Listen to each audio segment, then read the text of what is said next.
Thank you very much, Alan. That's such an encomium that I can't possibly do anything except refute it. But still, I'm going to just introduce a few thoughts about smiling. My title comes from Milton's Paradise Lost, in which he is describing the love growing between Adam and Eve in paradise, and their communication to each other through smiling. And he says at one stage, smiles from reason flow to brute denied, and are of love the food. In other words, we, reasoning, self-conscious beings, can smile. Animals can't. And because we can smile, we feed our mutual love on that activity. This is our way. This is a way in which love grows between people. And I think this is an extremely interesting observation, very relevant to our topic. It suggests that smiling is a relation between subjects. You know, we already, in a little panel discussion, raised this question of what the self is, and the idea that the self is that aspect of the human being which is connected with subjectivity, being a subject as opposed to an object, having a point of view on the world as opposed to being merely one item among others in the world. Now, those are all difficult philosophical ideas, and I can't say that they've ever been explained to anyone's satisfaction, but nevertheless, we instinctively understand them. We understand that words like I and you are, as it were, singling us out from the ordinary flow of nature and putting us into a different light. We already had a little example of it with the famous poem by Rückert, set by Schubert, Du bist die Ruhe, die Sehnsucht du. Die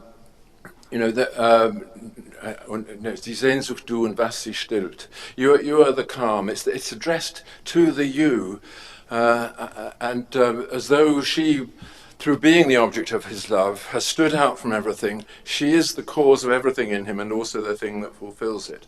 And of course, Schubert's setting makes it very clear that this is a very special thing. This isn't something that can even be described from the third person point of view.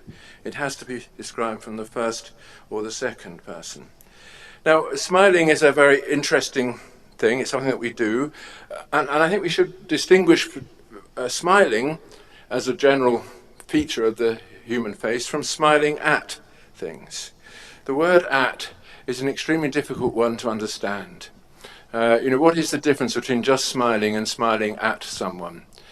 It doesn't mean that there is somebody that you're actually smiling at. There might be nobody there, but you could still be smiling at them because you think they're there. You've made a mistake. You can be smiling at an invisible person or someone in your memory. So this word at, it has that peculiar feature that philosophers call intentionality, the feature of being directed outwards without necessarily finding a target. As it were, creating a space in the world into which something else can fit, even if there is nothing there to fit. And this means that there is a possibility of error.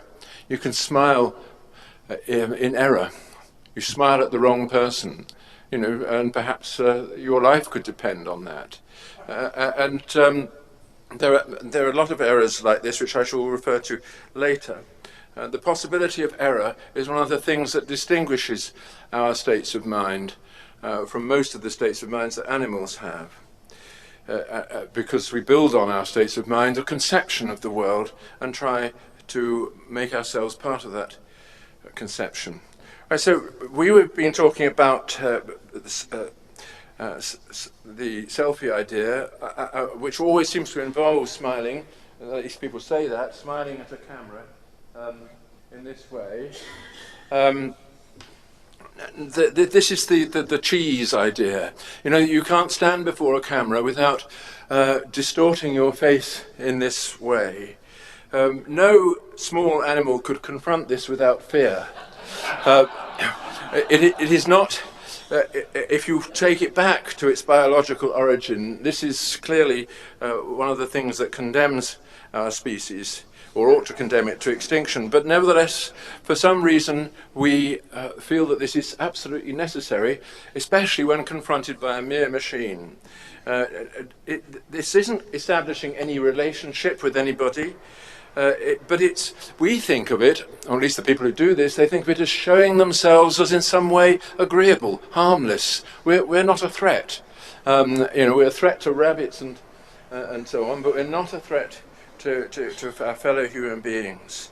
But even politicians now have to appear with a smile. And all photographs, all their public photographs are smiling photographs. But are they really smiling at anything? And is it in fact a smile if you're not actually smiling at something other than a camera?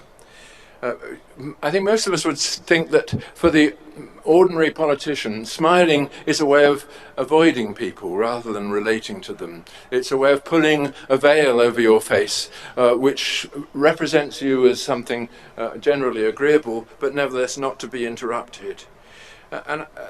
This is a very new thing, that photographs have to do this. The old idea of a photographic portrait was that you sat in a dignified way, properly dressed, in order to represent yourself as a citizen, as somebody who's got a position in life. Here is an example. We all know this is how people used to sit for photographs. They're not pretending to a relation with the camera, still less with the person behind it. And obviously there's very little relation to each other. They're representing the ordinary disaster of an ordinary human life. Here we are. I'm sorry, we didn't manage, but there it is. So you're making the best of your social meaning, but retreating from any kind of encounter. There's no I to you encounter there. And in the modern world, we don't have anything quite like this. Because we're always looking at the camera, we can't actually present those socially informed postures. We're always directing ourselves towards the camera. So if we want to be serious, or look as though we've got something to offer, it's usually a pout rather than a smile, and it tends to have an aggressive or sexual meaning, like this. The pout in the world of the model and the pop star. This is we find the non-smiling photo, but his meaning is usually slightly threatening, also sexual, and only young people can get away with it. Obviously, pop groups this is their normal posture. This is how they relate to the world,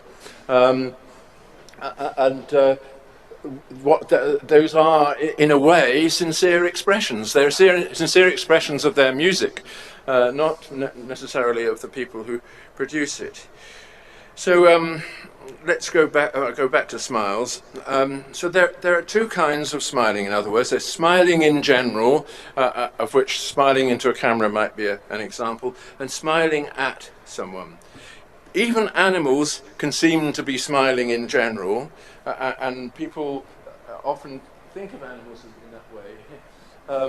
This is obviously not distinguishable from that selfie we started with, really. But of course this dog isn't smiling at another person, nor is it understood as smiling. And people are aware of this, so that they kind of paint smiles onto their pets' faces in this sort of way. As is obvious from that picture, that is the best that an animal can do by way of smiling, and it's not smiling at anything. And we can paint a smile on our face in that way as well. And this sort of thing is, it certainly doesn't endear the wearer of the makeup to anyone, but it is something that people sometimes get involved in. So what then did Milton mean by saying that smiles from reason flow? I think this picture is so horrible, I better go on to the next one anyway. Right, this is an angel from the cathedral at Reims, the smiling angel who is carrying the blessing of the Almighty to the world in general. Now, is that a real smile? This is something which I think is worth thinking about.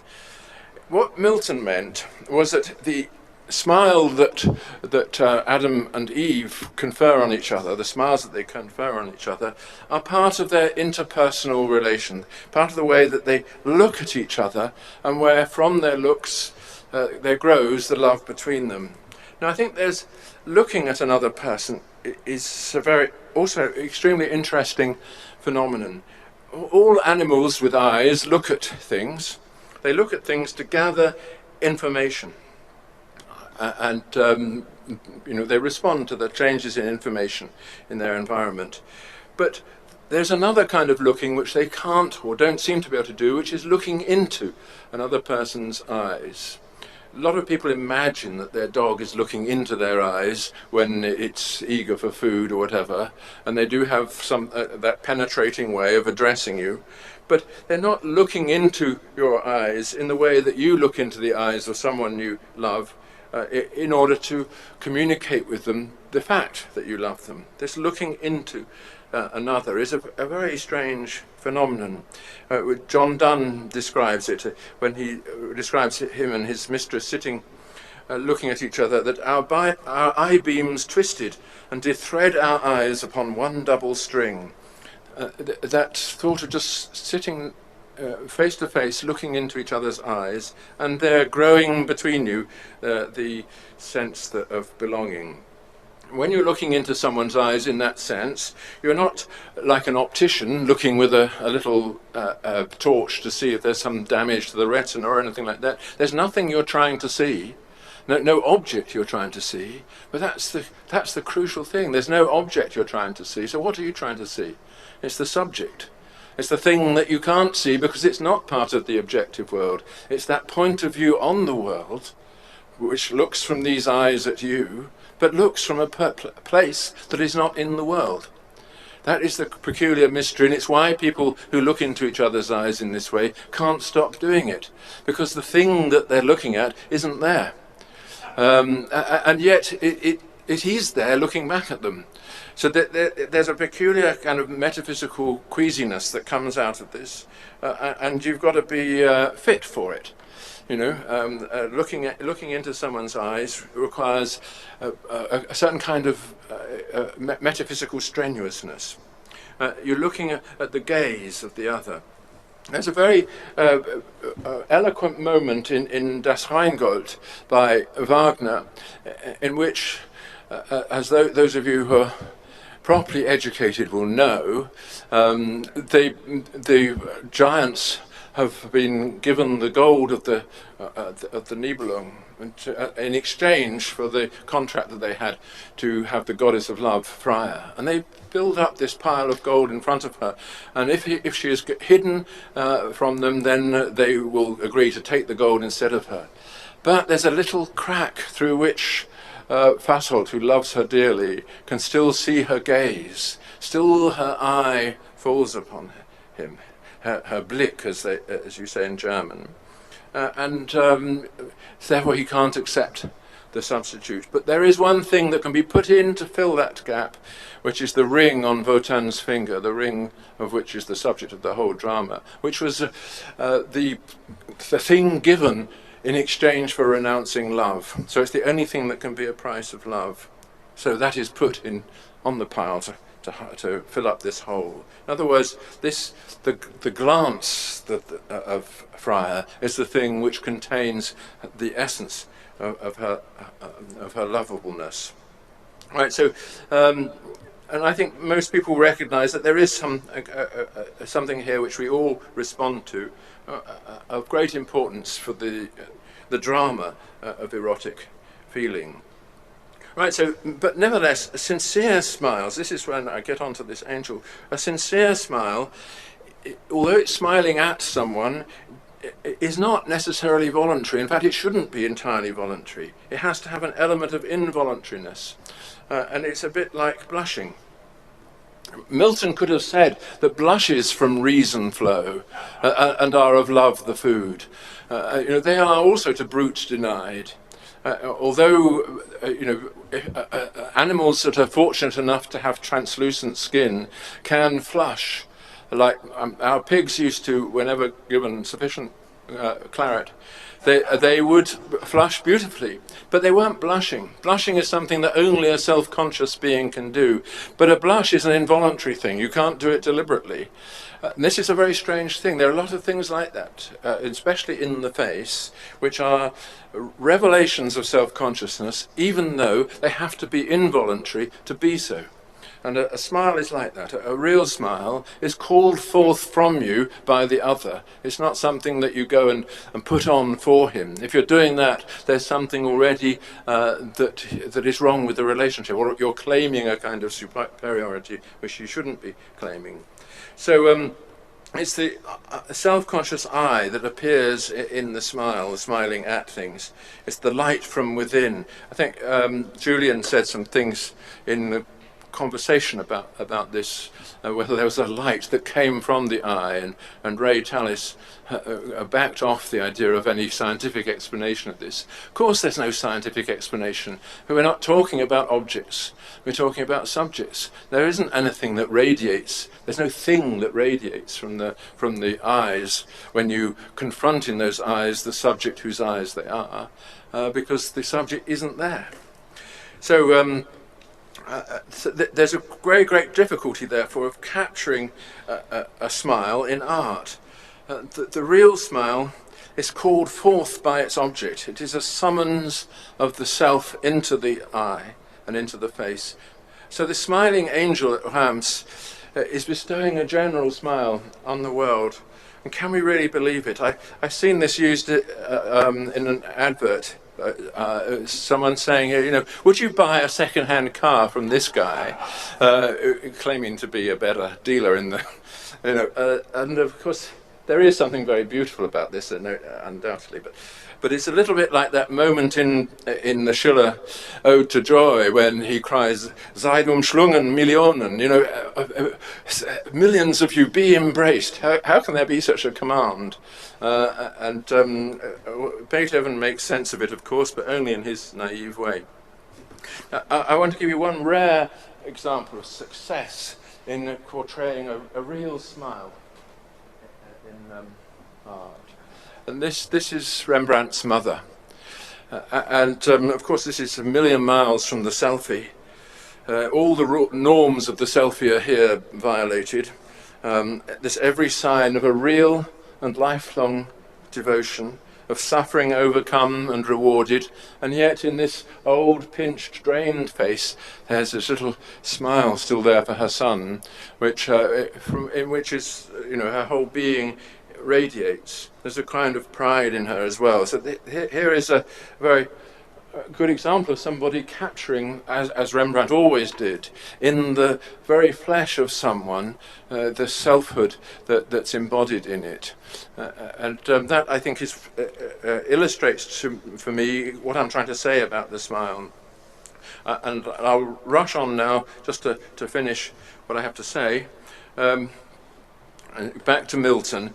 Milton is emphasizing the fact that we smile at the other person. We don't smile at the other person's face, because that would be to mock him. If I smiled at your face, that isn't the same as smiling at you. If you like, I'm smiling through your face. This is an example of the way in which one and the same physical relation between people might actually belong to two quite different worlds. You can imagine someone smiling at another person's face for whatever reason, ironically, dismissively, or whatever, and someone smiling at the other person in his face or through his face. It's as though something is revealed in that face that doesn't actually belong there, nor does it belong anywhere else. And the same is true of kissing. You can kiss the face before you, like as you kiss the bishop's ring, or whatever. Or you can kiss the other in her face. The kiss is a kind of summons. Very good example of this, we've referred to Dante before, but the very obvious example is that of Paolo and Francesca in the fifth book of the Inferno, where she says, reading this naughty book together, and she reads of the smile of Guinevere kissed by such a man. And then she thinks of her own smile, and suddenly Francesco, Paolo rather, sorry, is upon her, and it's his mouth pressed onto hers. La bocca mi baciò tutto tremante, his mouth trembling against hers, and she falls into a different condition. She becomes flesh suddenly, having thought about a smile. I've got a picture of that. It's a really nice 19th century picture by Cassoli. And I think most people know this story, beautifully presented, of course, by Tchaikovsky in a tone poem, by Rachmaninoff in an opera, and so on. So she falls and becomes flesh. And you know, kisses are like that. They are also on the verge between being relations between flesh and relations between subjects. The I of the one person meeting the you of the other. Sartre says that in the erotic caress, we are incarnating the other person into her flesh. We are, as it were, making that subjective point of view part of what we touch, and yet it can't be part of what we touch because it belongs to the nothingness of the self. But this means that there's an intentionality about kisses too. There can be mistaken kisses. Lucretia, when she kisses the man who comes suddenly back from the battlefield thinking it's Tarquin, think it's her husband, suddenly discovers that he's Tarquin, the rapist. You know, that was a mistaken kiss she gave him, and so on. So there's always, in these things like smiling and kissing and touching and so on, there's always this anxiety that what we intend as a relation between subjects, between I and you, might suddenly fall into a relation between objects. And I think most of us are aware of this now because of the growing culture of pornography and so on all around us, that somehow we're being invited to see these relations merely as relations of things and objects, and the fall into the world of things from the world of the I and the you. So back to smiles. A few final thoughts. There are obviously lots of different types of smile. There is the ordinary day-to-day smile of the transaction. When you're working, shopping, opening yourself to negotiation, it's better if you smile, and you do smile spontaneously. Your smile is called forth by the person on the other side of the counter as you hand over the money and she hands over the eggs or whatever it might be.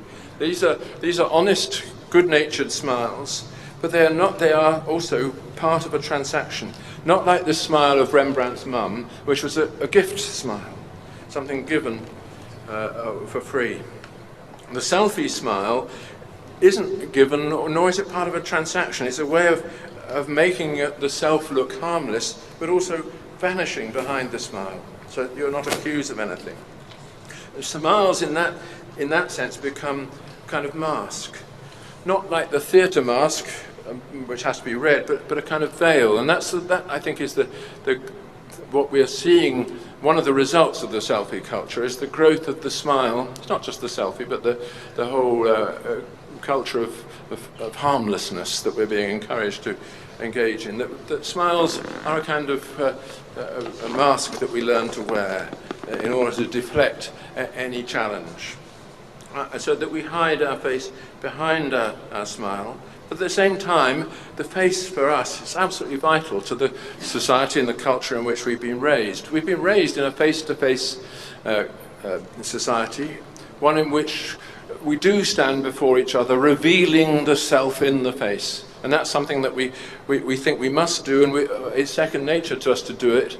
The selfie is perhaps a way in which that has just propagated itself spontaneously.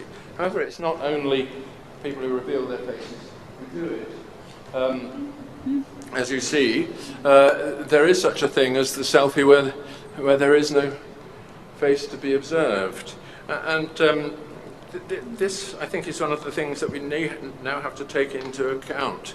What is the concept of the self which is being rehearsed and rejoiced in here? You know, the entry of the veil into the life of Europe has been one of the most troubled developments in recent years. What has it done to us? The fact that we, who related to each other by looking into each other's eyes and smiling into each other's faces, have suddenly found ourselves surrounded by people whom we cannot see. Inevitably, we are alarmed by this, by the fact that this whole process of becoming a self in relation to others has been compromised by the presence among us of people who are resolutely private, even though they are in the public sphere. And I think that is one of the things that perhaps we should be thinking about. Now that's enough of me. I'll hand over to Wolfgang now. Thank you. Hi, Roger. So you spoke a little bit about, I feel as though you imply that a very sharp distinction between the universal and the particular, and individuality and the universal. I'm over here. Oh, yeah. And I wanted to quote Alan Bloom to you, which I know I've already exhausted you with in various previous interviews. But Alan Bloom writes the following. He writes, "A man who can generate images of a cosmos and ideals by which to live is a genius, a mysterious demonic being. Such a man's greatness, a work of art, is himself. He who can take his person, a chaos of impressions and desires, a thing whose very unity is doubtful, and to give it order and unity is a personality." And I'm wondering whether, do you think that modern trends such as, whether it's contemporary art or instant communication, fail to give us authentic self-expression precisely because the concept of narrative has broken down, and because we, not only do we not attempt personality, but we don't even have a basic concept of what that would represent, to be a unified self with a certain narrative and a personified story to tell. Well, obviously that illustrates what Ian was saying yesterday about cultural pessimism. It's not universally true that people don't have a coherent narrative or are not capable of creating that narrative in modern circumstances. My life it's not a coherent narrative, but it's interestingly incoherent. And I've clung to it over the years, and here I am. And I think we go on. It may be the case that if you just leave behind you through life scattered images of moments that you've forgotten, and they're only there on a camera, that there is something like a breakdown of the narrative which constitutes your being. But I'm not sure. You see, one way of solving the whole problem of existence is to live a life of religious piety, like a monk. You say the same prayers morning and night. Each day has the same rhythm. All you have is the memorized words, the chants, the holy text. And that's a narrative, and that's available to anyone at any time. And it's still available today. I think there are some people here on this island engaged in that. And yet, we branch away from that. We think, no, that's inadequate for, let's say we adventurous people and unbelievers and so on. So we go out and create another narrative, and we have to make the parts of it fit together, and they don't always fit together. But I don't think people in previous epochs were any better positioned to do this than we are. It's up to us. Roger. Where am I?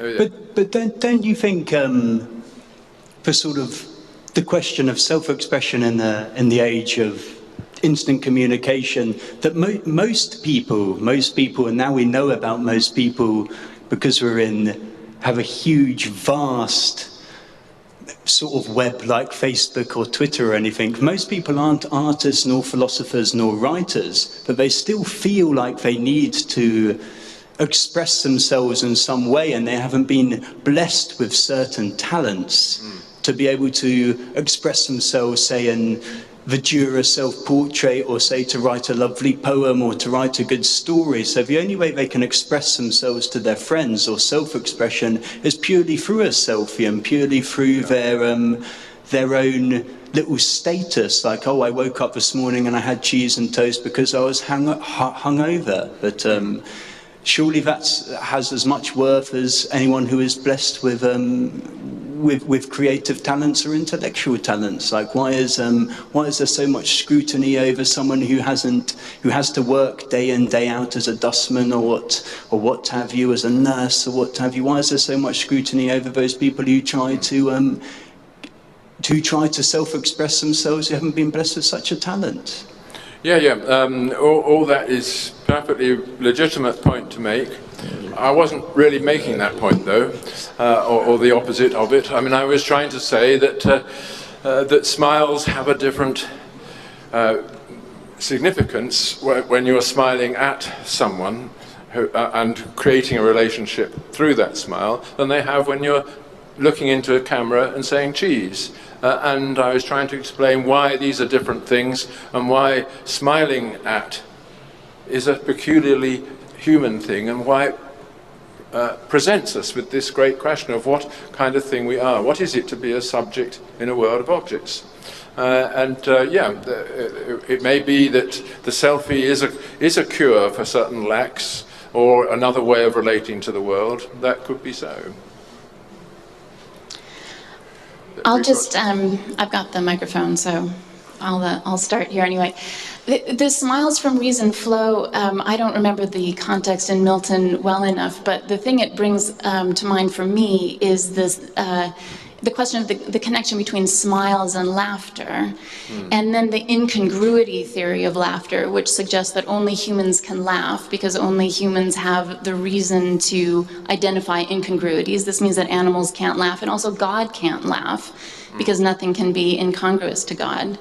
And so I wondered what you thought the connection between smiling and more advanced forms of laughter and even comedy then might be. And I wondered, that's a much less romantic view of what is going on when we smile than the one you gave us. But I did wonder if your more metaphysical view could be bolstered by thinking that part of what we do when we smile is recognize this incongruity between our encountering each other as subjects as opposed to as objects. And there's something about that that connects us to the laughter that we then develop into art forms that also take this incongruity into account. Wow. So there's a complete theory of laughter, which I might go along with. Not sure. I think that the sort of smiling I was talking about is not, if you like, a byproduct of laughter, nor is it a premonition of laughter. It's an activity in its own right. You know, there are people, totally humorless people, who can smile in the sense that I was talking about it. Laughter is, I agree, it's a huge problem to understand quite what it is, and it clearly is something that we can do, and it's questionable whether animals do it, because do they have the concept of amusement? And is the concept of amusement, as you say, a matter of incongruity and so on? Those are deep questions, and I haven't got a ready-made answer to them. But there we are. All I wanted to say is that a smile is not simply a physiognomical distribution of patches of the face.